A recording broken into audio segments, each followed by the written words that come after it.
اگر اللہ تمہارا مددگار ہے تو تم پر کوئی غالب نہیں آ سکتا، اور اگر وہ تمہیں چھوڑ دے تو پھر کون ہے اس کے بعد تمہاری مدد کرے؟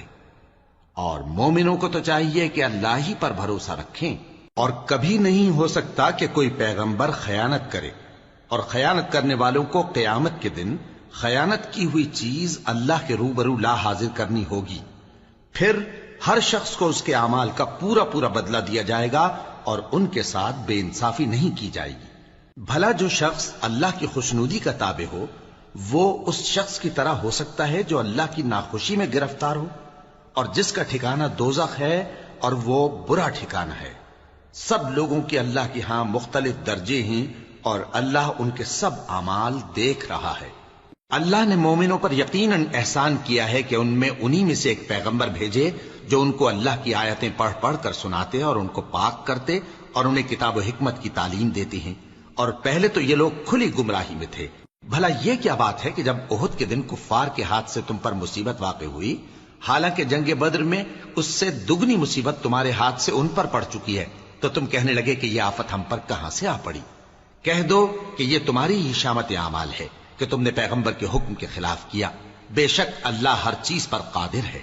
اور جو مصیبت تم پر دونوں جماعتوں کے مقابلے کے دن واقع ہوئی سو اللہ کے حکم سے واقع ہوئی، اور اس سے یہ مقصود تھا کہ اللہ مومنوں کو اچھی طرح معلوم کر لے اور منافقوں کو بھی معلوم کر لے۔ اور جب ان سے کہا گیا کہ آؤ اللہ کے رستے میں جنگ کرو یا کافروں کے حملوں کو روکو، تو کہنے لگے کہ اگر ہم کو لڑائی کی خبر ہوتی تو ہم ضرور تمہارے ساتھ رہتے۔ یہ اس دن ایمان کی نسبت کفر سے زیادہ قریب تھے، منہ سے وہ باتیں کہتے ہیں جو ان کے دل میں نہیں ہیں، اور جو کچھ یہ چھپاتے ہیں اللہ اس سے خوب واقف ہے۔ یہ خود تو جنگ سے بچ کر بیٹھ ہی رہے تھے، مگر جنہوں نے اللہ کی راہ میں جانیں قربان کر دیں اپنے ان بھائیوں کے بارے میں بھی کہتے ہیں کہ اگر ہمارا کہا مانتے تو قتل نہ ہوتے۔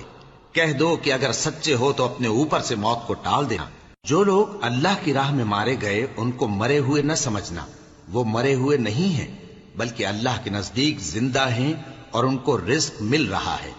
جو کچھ اللہ نے ان کو اپنے فضل سے بخش رکھا ہے اس میں خوش ہیں، اور جو لوگ ان کے پیچھے رہ گئے اور شہید ہو کر ان میں شامل نہیں ہو سکے ان کی نسبت خوشیاں منا رہے ہیں کہ قیامت کے دن ان کو بھی نہ کچھ خوف ہوگا اور نہ وہ غمناک ہوں گے، اور اللہ کے انعامات اور فضل سے خوش ہو رہے ہیں، اور اس سے کہ اللہ مومنوں کا اجر ضائع نہیں کرتا جنہوں نے باوجود زخم کھانے کے اللہ اور رسول کے حکم کو قبول کیا۔ جو لوگ ان میں نیکوکار اور پرہیزگار ہیں ان کے لیے بڑا ثواب ہے۔ جب ان سے لوگوں نے آ کر بیان کیا کہ کفار نے تمہارے مقابلے کے لیے لشکر کثیر جمع کیا ہے تو ان سے ڈرو،